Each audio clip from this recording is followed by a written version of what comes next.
성도 여러분 안녕하세요. 2026년 6월 16일 화요 묵상의 말씀입니다. 여러분 하루를 무엇으로 시작하고 계시는지요? 평상시와 같이 세상 일에 치여 하루를 살아내기에 급급하지는 않으신지요? 하루를 시작하며 하나님의 말씀을 묵상하고 주님과 동행함으로 하루를 시작하시는 우리 귀한 성도님 되시길 주의 이름으로 축복합니다. 오늘 함께 같이 묵상할 말씀은 창세기 25장 1절부터 18절 믿음의 바통을 넘기고 영혼의 상급을 바라보라는 말씀으로 이 아침 함께 같이 은혜를 나누기를 원합니다. 아브라함이 후처를 맞이하였으니 그의 이름은 그두라라. 그가 시므란과 욕산과 무단과 미디안과 이스박과 수아를 낳고 욕산은 스와와 드단을 낳았으며 드단의 자손은 아수르 족속과 르두시 족속과 르움미 족속이며 미디안의 아들은 에바와 에벨과 한옥과 아비다와 엘다아이니 다 그두라의 자손이었더라. 아브라함이 이삭에게 자기의 모든 소유를 주었고 자기 서자들에게도 재산을 주어 자기 생전에 그들로 하여금 자기 아들 이삭을 떠나 동방 곧 동쪽 땅으로 가게 하였더라. 아브라함의 향년이 175세라. 그의 나이가 높고 늙어서 기운이 다하여 죽어 자기 열조에게로 돌아가매 그의 아들들인 이삭과 이스마엘이 그를 마므레 앞 헷 족속 소할의 아들 에브론의 밭에 있는 막벨라 굴에 장사하였으니 이것은 아브라함이 헷 족속에게서 산 밭이라. 아브라함과 그의 아내 사라가 거기 장사되니라. 아브라함이 죽은 후에 하나님이 그의 아들 이삭에게 복을 주셨고 이삭은 브엘라헤로이 근처에 거주하였더라. 사라의 여종 애굽인 하갈이 아브라함에게 낳은 아들 이스마엘의 족보는 이러하고 이스마엘의 아들들의 이름은 그 이름과 그 세대대로 이와 같으니라. 이스마엘의 장자는 느바요시요 그 다음은 게달과 앗부엘과 밉삼과 미스마와 두마와 마사와 하닷과 데마와 여둘과 나비스와 게드마니 이들은 이스마엘의 아들들이요 그 촌과 부락대로 된 이름이며 그 족속대로는 12 지도자들이었더라. 이스마엘은 향년이 137세에 기운이 다하여 죽어 자기 백성에게로 돌아갔고 그 자손들은 하윌라에서부터 아수르로 통하는 애굽 앞 술까지 이르러 그 모든 형제의 맞은편에 거주하였더라. 우리는 살아가면서 수많은 종말과 새로운 시작을 목도합니다. 새로운 생명이 태어나기도 하고 한 시대를 풍미했던 위대한 지도자가 역사의 뒤안길로 사라지는 모습도 발견하기도 합니다. 그럴 때마다 우리는 인생의 허무함을 느끼기도 하지만 동시에 남겨진 우리는 어떻게 살아야 하는가라는 엄숙한 질문을 마주하게 되죠. 오늘 우리가 읽은 창세기 25장은 구약의 역사에서 가장 거대하고 찬란했던 한 별이 지는 장면을 담고 있습니다. 바로 믿음의 조상 아브라함의 죽음입니다. 75세에 갈대의 우르를 떠나 하나님을 따르기 시작했던 아브라함이 175세의 나이로 그의 파란만장했던 나그네 길을 마치고 하나님의 품으로 돌아갑니다. 오늘 본문은 아브라함의 마지막 날과 그의 사후에 벌어진 일들을 통해 우리에게 주시는 영적인 교훈을 함께 같이 묵상하기를 원합니다. 첫째는요, 육신의 번영이 아닌 약속의 계보에 집중해야 합니다. 아브라함은 사라가 죽은 후 구둘라라 하는 후처를 맞이하여 6명의 아들을 더 낳습니다.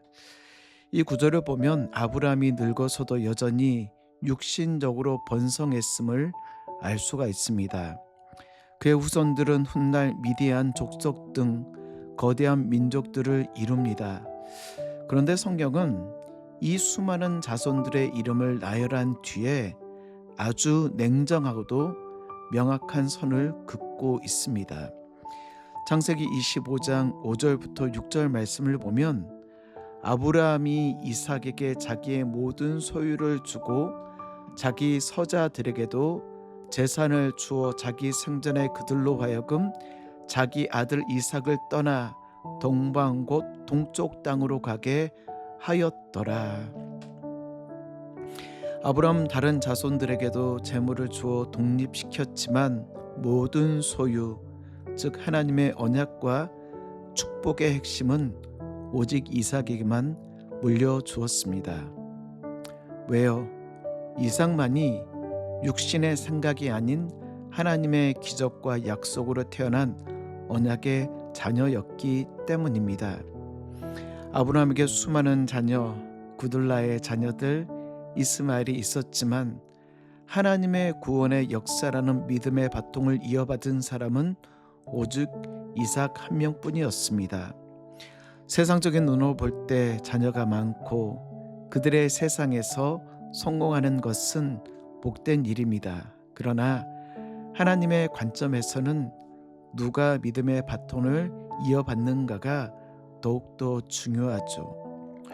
두 번째는 아름다운 마무리는 영원한 본향을 바라보는 믿음에서 온다입니다.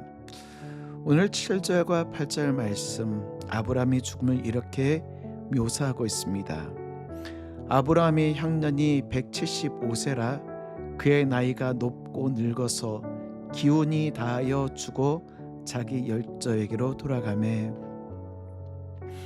여기서 기운이 다하여 죽어라는 표현은 단순히 노안으로 기력이 다해 비참하여 죽었다는 뜻이 아닙니다. 히브리어 원어의 의미는 충분히 만족스러운 삶을 살고 평안히 눈을 감았다. 히브리서 11장 16절, 히브리서 기자는 아브라함의 이 죽음의 태도를 이렇게 증언합니다. 이제는 더 나은 본향을 사모하니 곧 하늘에 있는 것이라. 이러므로 하나님이 그들의 하나님이라 일컬음 받으심을 부끄러워하지 아니하시고 그들을 위하여 한 성을 예비하셨느니라. 아브라함이 죽을 때 가나안 땅에 그가 가진 소유는 아내를 묻었던 막벨라 굴 하나뿐입니다. 세상의 기준으로 175세를 넘게 삶을 살았는데 한 평 땅조차도 제대로 없는 실패한 인생처럼 보일 수 있습니다. 하지만 그는 불평하지 않습니다. 왜냐하면 땅의 장막이 무너지면 하늘에 있는 영원한 본향이 자신을 기다리고 있음을 누구보다 잘 알고 있었기 때문에 우리는 언젠가 다시 하나님 앞에 서게 됩니다. 우리가 살아가는 시대를 웰빙 시대라고 하죠. 웰빙이라는 이 말은 신체적, 정신적 건강과 행복 그리고 삶의 만족을 추구하는 생활 방식을 웰빙이라고 합니다. 한마디로 이 땅의 몸과 마음의 조화로운 균형을 통해 삶의 질을 높이자라는 의미입니다. 그런데 우리 그리스도인들은 웰빙의 삶보다 더 중요한 것은 웰다잉, 아름다운 마무리입니다. 내 손에 쥔 세상의 물질을 더 움켜쥐려다 비참하게 눈을 감는 인생이 아닌 아브라함처럼 그가 충분히 만족스러운 삶을 살고 평안히 눈을 감았던 주님에게로 영원한 본향을 사모하며 주님과 함께 동행하였던 이 아브라함과 같이 하나님의 영원한 본향을 사모하는 우리 귀한 성도님들 되시길 주의 이름으로 축복합니다. 그리고 마지막 세 번째, 세상의 번영은 일시적이나 하나님의 약속은 영원합니다. 오늘 마지막 부분 12절부터 18절은 아브라함의 서자였던 이스마엘의 족보를 다루고 있습니다. 근데 이 부분을 읽다 보면 이해가 되지 않는 부분이 있어요. 아니, 약속의 자녀는 이삭이라면서 왜 이스마엘의 후손들이 이렇게 잘 나가고 지도자들이 많이 나오는지. 이스마엘은 12명의 아들을 낳습니다. 그리고 각각 한 부족의 지도자 두룡이 되어 거대한 세력을 형성하죠. 그런데 약속의 아들 이삭은 어떠합니까? 겨우 아들 야곱과 에서를 낳았는데 그나마도 결혼 후 20년 동안 자식이 없어서 눈물로 기도한 후에야 겨우 얻게 되어집니다.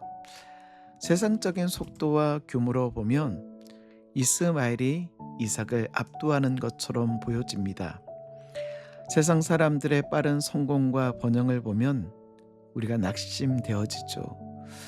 교회를 다니지 않는 이웃의 자녀들이 대기업에 척척 취업하며 승승장구하는 모습을 보며 나는 왜 이리 미련하게 신앙생활을 하나라고 하며 회의감에 빠질 때도 있을지 모릅니다.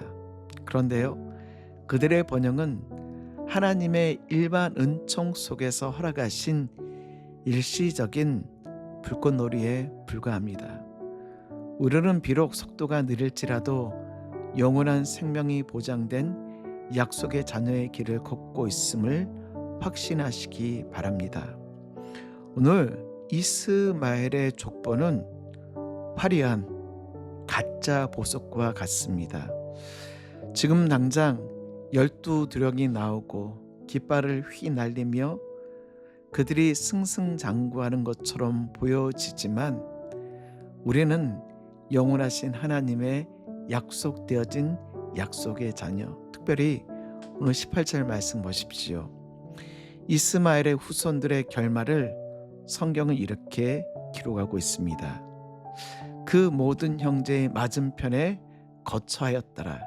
그런데 여기서 원어적인 의미는 그들의 형제들과 늘 대적하며 살았더라. 세상의 번영 뒤에는 늘 갈등과 분열 그리고 영원한 허무가 기다리고 있을 뿐입니다. 말씀을 정리할까요? 성도 여러분, 오늘 우리는 아브라함의 죽음 앞에서 우리의 인생을 돌아보아야 합니다. 먼저는 자녀들에게 세상의 물질보다 믿음의 바톤을 물려주십시오. 두 번째는요, 이 땅의 삶의 전부를 걸지 말고 영원한 본향을 사모합시다. 이 땅의 웰빙도 중요합니다. 하지만 더 중요한 것은 웰다잉, 하나님 앞에 서는 것. 세 번째, 세상의 화려함을 부러워하는 것이 아니라 하나님의 신실하신 약속을 신뢰하십시오. 당장은 더디고 답답해 보일지라도 하나님의 약속을 붙잡는 자가 최후의 승리자가 되는 것을 기억하시며 오늘도 우리와 함께 동행하여 주시는 그 하나님을 붙잡고 승리하시는 우리 귀한 성도님들 되시길 주의 이름으로 축복합니다.